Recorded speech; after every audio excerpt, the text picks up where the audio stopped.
Bismillah. Assalamualaikum warahmatullahi wabarakatuh. Alhamdulillah wassalatu wassalamu ala Rasulillah wa ala alihi wa ashabihi wa mawalah. Ma ba'd. Ayah bunda, madrasah orang tua, yayasan anak emas yang dirahmati Allah dimanapun antum berada.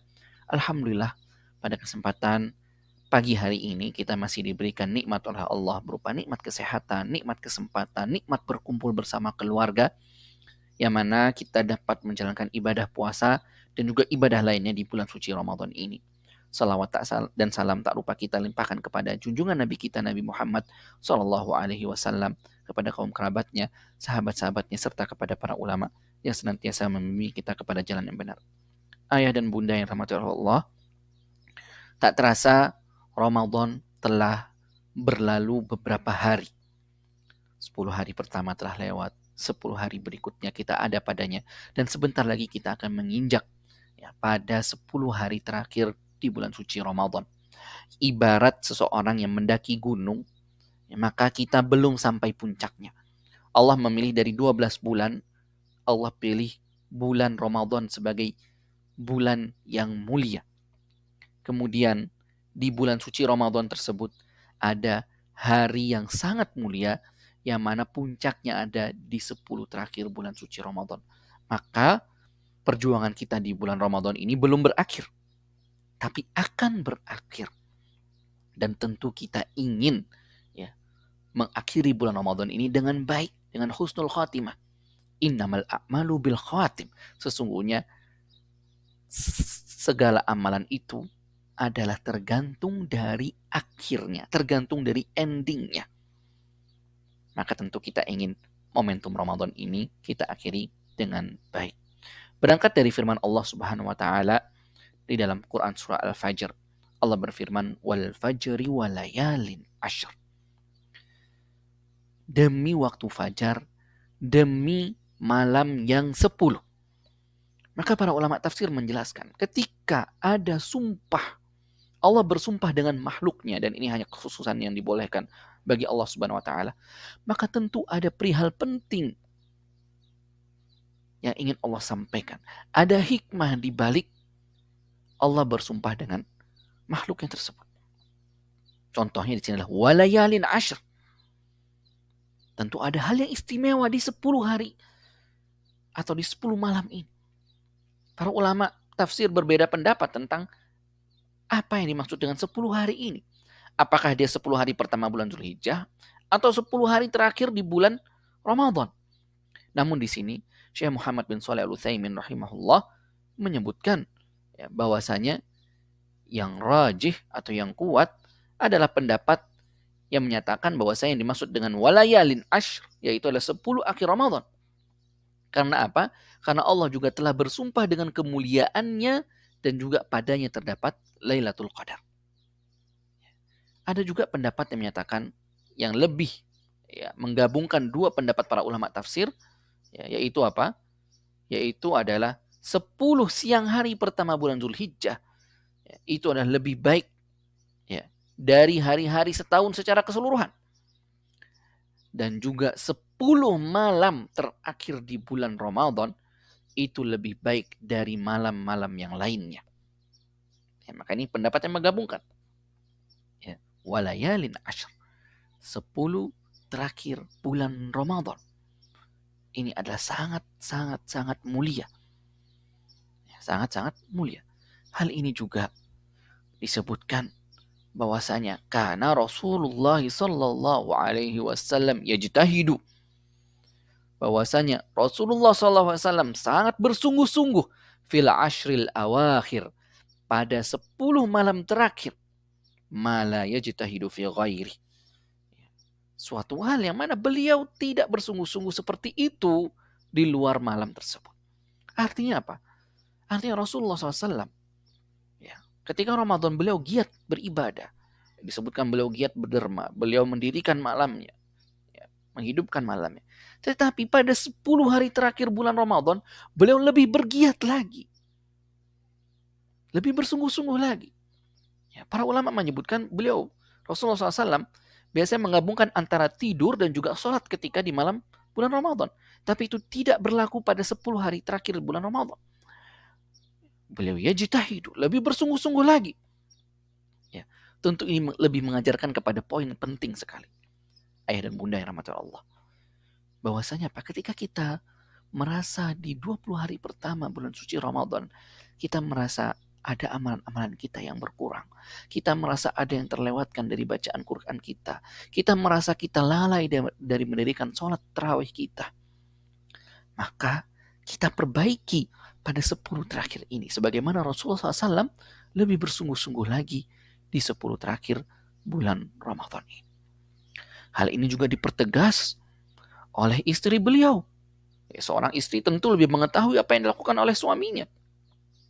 Ummul Mukminin Aisyah radhiyallahu anha mengatakan bahwasanya karena Rasulullah sallallahu alaihi wasallam idza dakhala al-ashru ay al-ashrul akhir, bahwasanya Rasulullah SAW ketika memasuki 10 Ramadan yang terakhir, syadda mi'zarah, beliau bersungguh-sungguh dalam ibadah.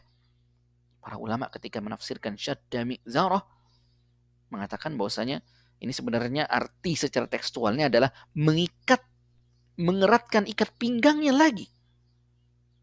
Ya, ketika ditafsirkan, ya, menjelaskan yang dimaksud dengan mengikat ikat pinggang ini adalah bersungguh-sungguh dalam ibadah. Sebagian lagi ada yang menafsirkan bahwasanya adalah meninggalkan istri-istrinya. Ya. Artinya beliau bukan meninggalkan seorang istri, bukan 2, bukan 3, tapi 11 istrinya.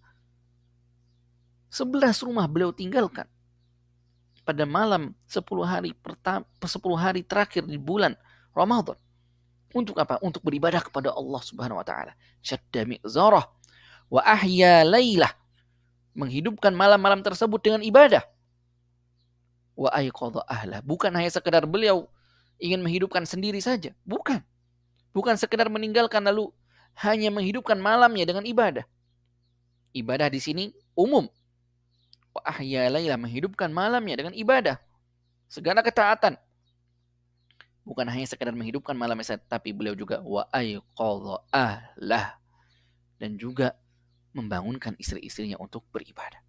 Sehingga dapat kita simpulkan, ada 3 poin yang dilakukan oleh Rasulullah SAW ketika menyambut 10 hari terakhir bulan Ramadan ini.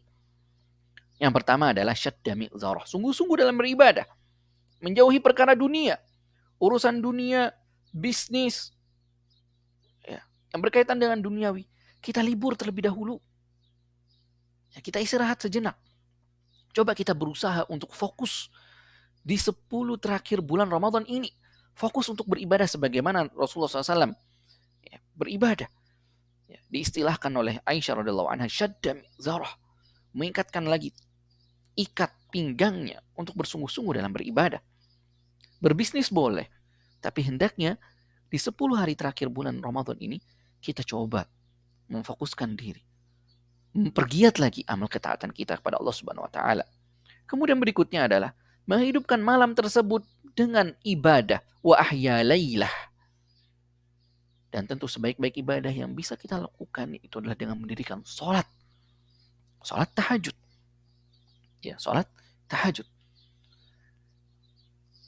Maka ayah bunda yang rahmati Allah, jangan kita batasi menghidupkan malam itu dengan sholat saja. Ketaatan kepada Allah itu sangat banyak. Sangat banyak. Tapi tentu yang lebih utama adalah mendirikan sholat. Selain sholat kita juga dapat bersedekah, memberikan makan, berbuka. Ya. Karena malam itu dimulai dari kapan? Dari maghrib. Maghrib itu udah masuk malam. Sampai tulu'il fajr. Ya. Sampai terbitnya matahari, sampai waktu subuh. Maka kita lihat, kita hitung. Ya. Apa saja kira-kira amalan-amalan kebaikan yang dapat kita lakukan antara maghrib sampai subuh. Tentu sholat. Bagi yang laki-laki, sholat berjamaah, menghidupkan sholat maghrib, sholat isya, sholat subuh berjamaah di masjidnya. Kemudian mendirikan sholat tarawihnya, sholat tahajudnya, memperbanyak sholatnya, memperpanjang bacaannya, memperpanjang rukuknya, sujudnya, mohon kepada Allah Subhanahu wa taala. Kemudian apa? Memberikan makan malam, makan sahur. Ini termasuk bagian apa? Ketaatan kepada Allah Subhanahu wa ta'ala. Kemudian apa yang terakhir yang dilakukan oleh Rasulullah SAW, yaitu adalah wa ayqadha ahlah, dan juga membangunkan keluarganya. Ayah, bunda, jangan bakhil, jangan pelit untuk beribadah. Tentu kita ingin masuk surga sama-sama. Kita ingin masuk surga sekeluarga. Kita ingin reuni keluarga di surga. Oleh karena itu, mari kita bangunkan keluarga kita untuk menghidupkan malam 10 hari terakhir bulan Ramadan ini. Mungkin bisa kita share ya, broadcast berkaitan dengan menghidupkan malam 10 hari bulan Ramadan. Atau kita telepon sanak keluarga kita, ya, anak kita yang sedang ada di negeri seberang untuk mengingatkan, nak, bangun. Ya, malam-malam ini bangun, kita hidupkan ya malam terakhir bulan Ramadan ini. Ya, dalam riwayat disebutkan ya, bahwasanya semoga Allah merahmati seorang laki-laki di malam hari yang melakukan sholat malam. Lalu apa? Lalu ia bangunkan istrinya. Jika istrinya enggan, maka ia memerciki air pada wajahnya. Semoga Allah juga merahmati seorang wanita yang di malam hari melakukan sholat malam. Lalu ia apa? Membangunkan suaminya. Jika suaminya enggan, maka istrinya pun memerciki air pada wajahnya. Hadis riwayat Abu Daud dan An-Nasai. Maka membangunkan ini tata caranya. Diperciki air juga termasuk bagian dari mengamalkan hadis. Bukan tugas para ayah yang membangunkan bunda. Tapi keduanya saling mengingatkan, antara ayah dan bunda, antara suami dan istri, saling mengingatkan untuk menjalankan ketaatan pada Allah Subhanahu wa Ta'ala. Ya.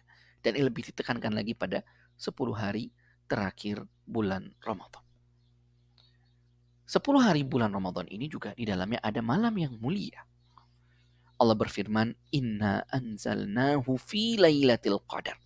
Sesungguhnya kami menurunkan Al-Quran sekaligus ke langit dunia ini, sebagaimana kami menurunkannya kepada Nabi SAW pada Lailatul Qadar, pada malam Lailatul Qadar di bulan Ramadan. Lailatul Qadar ini ya, bulan atau malam yang penuh mulia. Ya, malam yang penuh mulia. Ya, disebut sebagai Lailatul Qadar. Ya, karena ada dua hal. Pertama adalah karena agungnya kemuliaan malam itu dan sangat utama di sisi Allah Subhanahu wa Ta'ala. Ya, berikutnya, ini dikutip dari tafsir As-Sa'di ya, dan juga para ulama tafsir lainnya menegaskan bahwasanya karena pada malam Lailatul Qadar itu juga Allah menentukan ajal, Allah menentukan rizki dan juga ketentuan-ketentuan takdir selama 1 tahun. Maka kita minta kepada Allah agar dicatat kebaikan-kebaikan pada malam tersebut. Maka di sini, kalau tadi kita sudah membaca ayatnya, di dalam Quran surah Al-Qadar juga disebutkan Lailatul Qadari khairum min alfi syahr, bahwasanya Lailatul Qadar itu adalah lebih utama ya, daripada 1000 bulan, amalan 1000 bulan. 1000 bulan itu sampai 83 tahun. Sampai 83 tahun. Umat Nabi Muhammad ini umurnya nggak sampai segitu. Jarang ada yang sampai. Ya. Paling kisaran 60, 70. Ya, itu yang sampai bonus 80. Sangat sedikit sekali. Ya, orang-orang yang sampai usia di atas 80. Maka ini suatu kesempatan kita melakukan amal kebaikan di Lailatul Qadar. Pahalanya lebih baik daripada seorang yang melakukan amalan biasa sepanjang 80 tahunan. Maka di sini di antara contoh yang dilakukan oleh Rasulullah SAW, bahwasanya beliau ya, mendirikan sholat. Ya, khususnya apa? Ya, khususnya adalah sholat bersama imam. Man qama ma'al imam hatta yansharif kutiba lahu qiyamul lailah. Barang siapa yang sholat bersama imam sampai selesai, sampai tuntas, maka akan dicatat baginya ya, pahala qiyamul lail. Pahala qiyamul lail. Begitu juga diriwayatkan dari Abu Hurairah radhiyallahu anhu bahwasanya Rasulullah SAW bersabda, "Man qama lailatul qadar imanan wahtisaban." Barang siapa yang melaksanakan sholat pada malam Lailatul Qadar karena iman Ya, meyakini, beriman kepada Allah dan Rasulnya, wahtisaban, dan mengharap pahala dari Allah Subhanahu wa taala. Ghufira lahu ma taqaddama min dzambi, maka akan diampuni dosa-dosanya yang telah lalu, ya, dosa-dosanya yang telah lalu akan diampuni. Maka ini ya, janji yang sangat mulia. Ya, kalau kita lihat ya, ada diskon misalkan di mall, ada diskon ya, dijual pakaian dengan diskon 70%. Ya, diskonnya sampai 70% atau 100%. Pada tanggal 20 April misalkan. Maka tentu mall-mall akan apa? Akan ramai ke sana. Dipenuhi dengan orang-orang yang berdesak-desakan. Ya. Begitu juga dengan Lailatul Qadar. Ya. Lailatul Qadar. Lailatul Qadar ini adalah bonus dari Allah Subhanahu wa taala. Ya. Beramal satu malam, ya, bonusnya 83 tahun pahalanya. Maka siapa yang nggak mau? Pasti kita mau. Hanya saja apa? Ya, hanya saja waktu terkait Lailatul Qadar ini adalah dirahasiakan. Ya, dirahasiakan. Kapan terjadi pastinya tidak ada. Ya, tidak ada terjadi atau disebutkan tanggal pastinya tidak ada. Ya, tujuannya apa? Tujuannya agar kita bersungguh-sungguh untuk mencari Lailatul Qadar tersebut. Kemudian ada beberapa tingkatan ya, seorang Muslim untuk menghidupkan malam Lailatul Qadar. Ya, bahwasanya apa? Yang pertama yaitu adalah menghidupkan seluruh malam dengan berbagai ya, amalan ibadah. Seluruh malam. Atau dia iktikaf, maka ini tentu yang paling baik. Dia menghidupkan malamnya dengan sholat, dengan bersedekah, dengan membaca Quran, dengan berzikir, bertaubat. Maka ini tentu yang paling baik, tingkatan yang paling utama. Atau ya, jika tidak mampu seluruh malam itu artinya apa? Dari mulainya masuk malam, dari ba'da maghrib sampai waktu tulu'ul fajr, atau sampai waktu subuh. Itu yang dimaksud dengan malam. Berikutnya apa? Atau jika dia tidak mampu seluruh malam, maka dia menghidupkan sebagian malam dengan ibadah. Sebagian saja. Mungkin ba'da isya. Maka ini juga baik. Ba'da isya ada tarawih, sholat witir. Ya, kemudian dia tadarus. Lalu dia tidur. Ya, kemudian bangun, sahur, berdoa. Ini juga baik. Sebagian malam saja.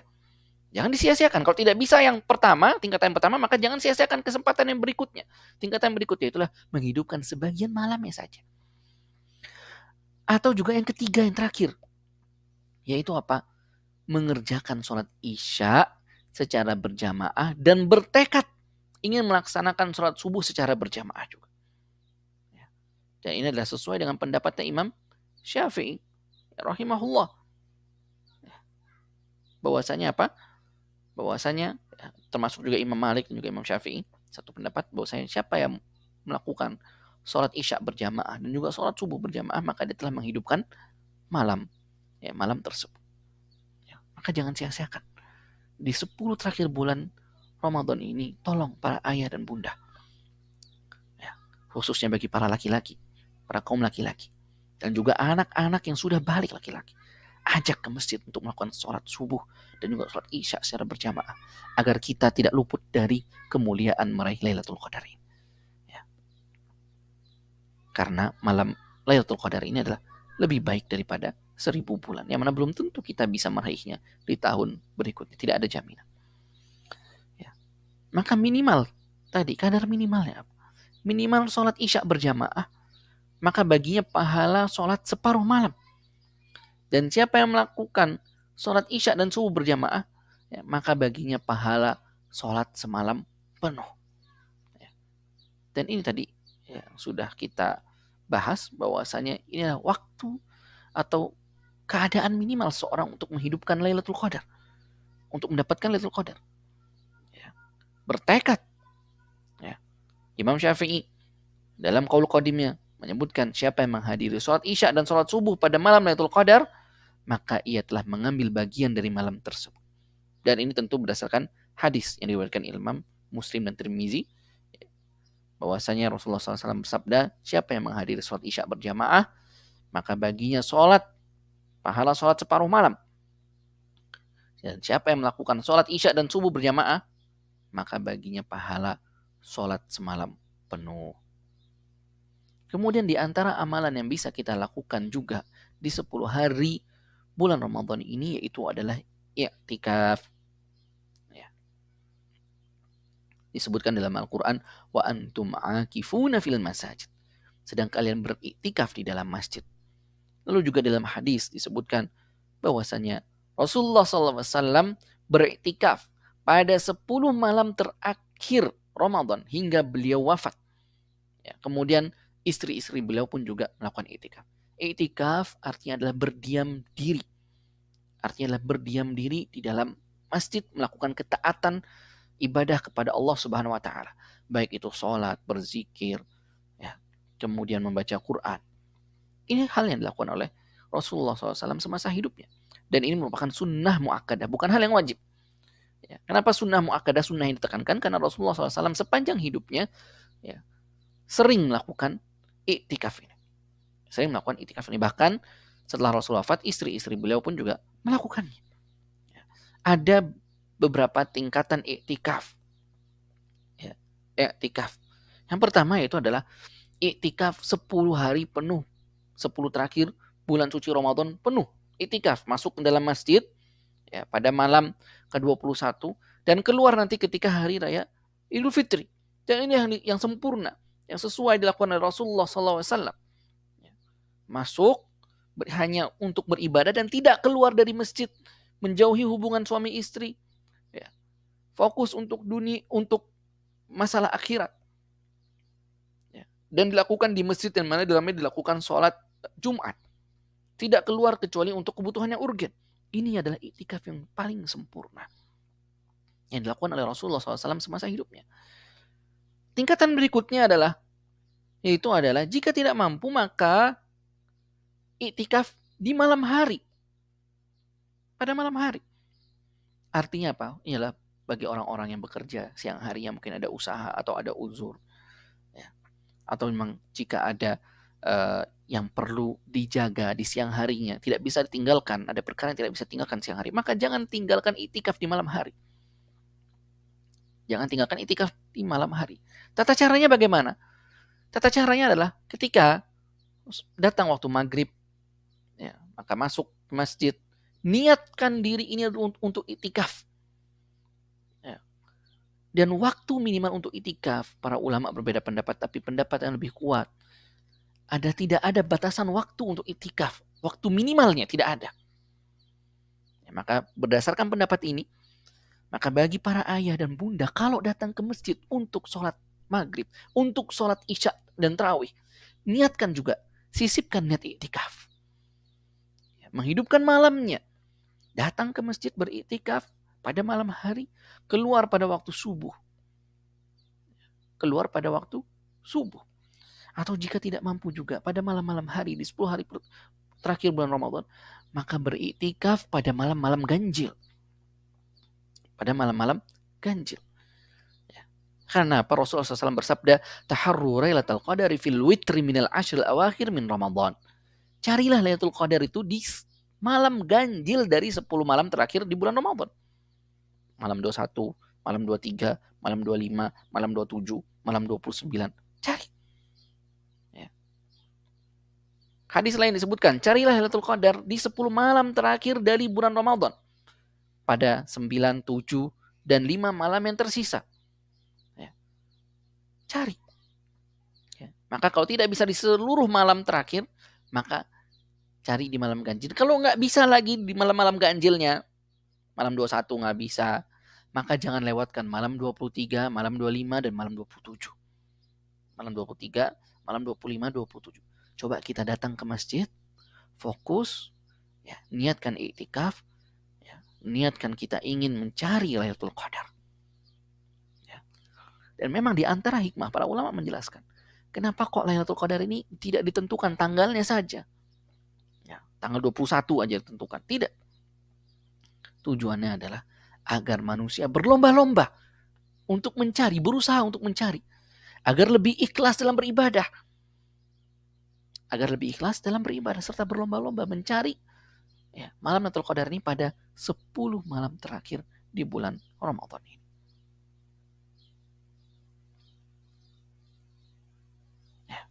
Berikutnya, hal yang bisa kita lakukan ketika 10 hari terakhir bulan Ramadan dan juga ketika di malam Lailatul Qadar adalah memperbanyak doa.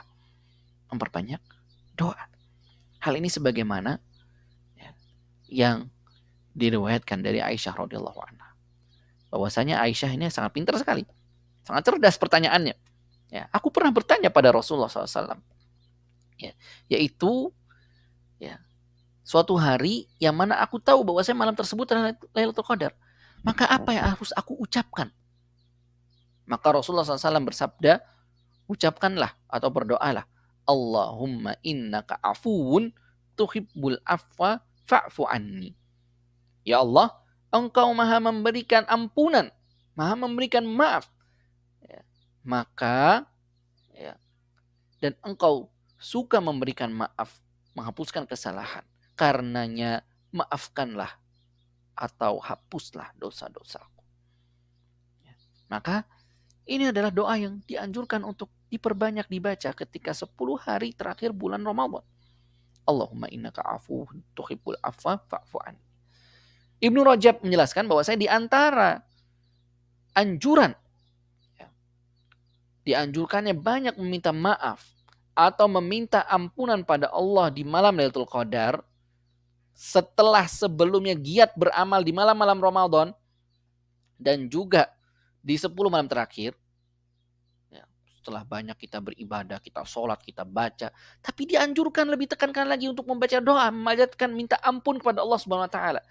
Allahumma innaka afuwun. Maha pemberi maaf dan maha hapuskan dosa. Hapuskanlah dosaku. Karena apa?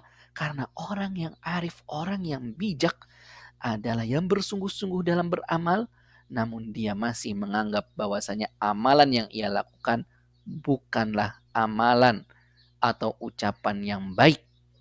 Oleh karenanya ia banyak minta ampun pada Allah seperti orang yang penuh kekurangan karena dosa. Jadi orang yang bijak bukan berarti dia merasa puas dengan ibadahnya. Bukan merasa, diriku sudah terbebas dari dosa karena aku sudah membaca Quran, karena aku sudah mendirikan sholat malam yang panjang, sudah ikut kunut. Tidak puas dengan itu. Justru merasa kurang, ingin agar dosanya diampuni oleh Allah Subhanahu wa ta'ala. Maka selain tadi juga doa, dianjurkan juga ayah dan bunda yang dirahmati Allah, yaitu adalah untuk bersedekah. Bersedekah. Bahwa saya diriwayatkan, bahwa saya tiada sehari pun yang dilewati oleh para hambanya, melainkan apa? Turun 2 orang malaikat. Salah satu di antara malaikat tersebut berkata apa? Ya Allah, berikanlah pengganti bagi orang yang berinfak atau yang bersedekah. Kemudian malaikat yang lain yang berkata apa? Ya Allah, berikanlah kebinasaan bagi orang yang pelit, yang menahannya, tidak mengeluarkan hartanya. Maka apa? Ini adalah kabar dari Rasulullah SAW bahwasanya orang yang bersedekah didoakan oleh malaikat setiap harinya. Didoakan. Dan tentu kita ingin didoakan oleh orang-orang soleh. Ini bukan orang soleh lagi yang mendoakan. Inilah malaikat. Apalagi didoakan adalah di hari-hari yang mulia. Di hari-hari yang mulia. Dan juga ketika bersedekah ini, Rasulullah sudah mengabarkan bahwasanya bersedekah mana qasat shadaqatun min mal. Harta yang disedekahkan itu tidak akan berkurang. Berkah hartanya. Maka tentu ayah bunda rahmat Allah, jangan lewatkan momentum bersedekah di 10 hari terakhir bulan Ramadan ini. Dan yang tak kalah pentingnya selain bersedekah, ada hal yang wajib yang harus ditunaikan di penghujung bulan Ramadan ini. Yaitu apa? Zakat fitrah. Rasulullah SAW telah mewajibkan zakat fitrah. 1 sok kurma atau 1 sok gandum. Bagi siapa? Bagi setiap muslim, baik itu merdeka ataupun budak, laki-laki ataupun perempuan, anak kecil ataupun dewasa. Dan zakat tersebut diperintahkan untuk dikeluarkan sebelum orang-orang keluar melakukan sholat id. Maka jangan lupa zakat fitrahnya. Ya, 1 sok ini adalah disesuaikan dengan makanan pokok yang berlaku pada hari ini di negeri kita sesuai dengan fatwa yang ada, bahwasanya 2,5 kilogram, atau mau dilebihkan itu lebih baik 3 kilogram sesuai dengan pendapatnya Syekh Muhammad bin Shalih Al-Utsaimin. Ya, melebihkan itu lebih baik ya, karena 1 sok ini ya ukurannya kalau ditimbang ya, ada yang menyatakan 2,5, 2,7 atau 3 kilo. Maka kita ngambil angka yang tinggi itu lebih baik ya, 3 kilo. Ya, atau mau ikut pendapatnya dari yang ada di fatwa Baznas kurang lebih 2,5 kilogram, maka itu juga diperbolehkan. Ya, kita menyalurkan zakat fitrah berupa makanan pokok. Ya, mau setelah itu kita sedekahkan juga, kita beri tambahan, ya beli lauk pauk juga boleh. Karena di antara hikmahnya zakat fitrah adalah agar semua orang bergembira, termasuk juga fakir miskin dengan adanya hari raya. Adapun dengan mengeluarkan zakat fitrah, maka yang lebih afdol, yang lebih utama adalah mengeluarkannya dengan makanan pokok, ya bukan dengan uang, atau kita mewakilkan, ya mewakilkan kepada lembaga amil itu diperbolehkan untuk nantinya apa? Untuk nantinya dibelikan beras, dan ini merupakan hukumnya adalah wajib. Ya. Tujuannya apa? Tujuannya kata Rasulullah SAW yaitu adalah untuk menyucikan orang yang berpuasa dari senda gurau, kata-kata keji, ya, dan juga untuk memberi makan orang miskin. Karena kita tidak tahu ya, ibadah kita ini ketika berpuasa diterima oleh Allah atau tidak. Ya, kita mungkin ada kata-kata yang terpleset dari lidah kita ketika kita berpuasa, maka ini disempurnakan atau disucikan dan kita mengeluarkan zakat fitrah ini. Kemudian ini mungkin poin terpenting bagi para ummahat, bagi para bunda. Lalu bagaimana Ustadz dengan wanita yang haid di 10 hari terakhir bulan Ramadan? Maka jangan bersedih. Ada amalan-amalan yang masih bisa dilakukan oleh para ummahat, oleh para bunda di 10 hari terakhir bulan Ramadan ini. Ya. Seluruh ibadah bisa dilakukan kecuali sholat dan puasa. Selainnya bisa. Yang tidak boleh dilakukan bagi wanita haid itu hanya sholat dan juga puasa. Selainnya adalah bisa. Contohnya apa? Membaca Al-Quran tanpa memegang mushaf, baik itu dengan hafalannya atau dengan handphone, itu diperbolehkan. Atau membaca tafsirnya, membaca Quran terjemah, itu diperbolehkan. Ya, yang tidak boleh adalah membaca dengan mushaf Al-Quran. Ya, baca Al-Quran, jangan sampai ketika haid ya sudah lepas dari Al-Quran, tidak boleh. Ya, perbanyak, gunakan momentum ini untuk memperbanyak bacaan Al-Quran. Atau bisa juga dengan berzikir, memperbanyak tasbih, subhanallah, tahmid, alhamdulillah, ya. Kemudian ya memperbanyak kalimat tauhidnya, la ilaha illallah, ya perbanyak ya, kalimat-kalimat berzikir. Ya. Ini tidak harus suci. Ya. Kemudian juga membaca doa dan juga bertaubat pada Allah Subhanahu wa taala. Perbanyak doa tadi, Allahumma innaka afuwun tuhibbul afwa fa'fu anni. Ya, memperbanyak istighfar. Ya. Karena istighfar adalah solusi dari beragam masalah. Istighfar adalah solusi dari beragam masalah. Ya, maka kita mohon pada Allah Subhanahu wa taala agar kita selepas dari Ramadan ini kita dapat diampuni dosa-dosanya. Ya. Mengutip pernyataan dari Yahya bin Mu'adz, "Laisa bi'arifin man lam yakun ghayatu amaluhu minallahil afwa." Bukanlah orang yang bijak ya, jika ia tidak pernah mengharap penghampusan dosa dari Allah Subhanahu wa taala. Maka kita berharap, ya, ujungnya adalah kita berharap agar kita keluar dari madrasah Ramadan ini adalah dengan ampunan dari Allah Subhanahu wa taala. Jangan sampai Ramadan ini kita sia-siakan karena kita sudah dipilih oleh Allah. Kita telah dipilih oleh Allah Subhanahu wa taala untuk ikut dalam kontes diskon ini. Ya, dalam bulan penuh berkah ini, dalam bulan penuh diskon ini, dalam bulan penuh ampunan ini, maka manfaatkan momentum ini sebaik-baiknya dan jangan kita sia-siakan. Semoga kita semua mendapatkan keberkahan dan juga sukses dalam menjalani ibadah di bulan suci Ramadan ini sehingga akhirnya kita diampuni dosa-dosa kita semua. Wallahu a'lam. Kita cukupkan sampai di sini. Subhanakallahumma wa bihamdika asyhadu an la ilaha illa anta astaghfiruka wa atubu ilaik. Assalamualaikum warahmatullahi wabarakatuh.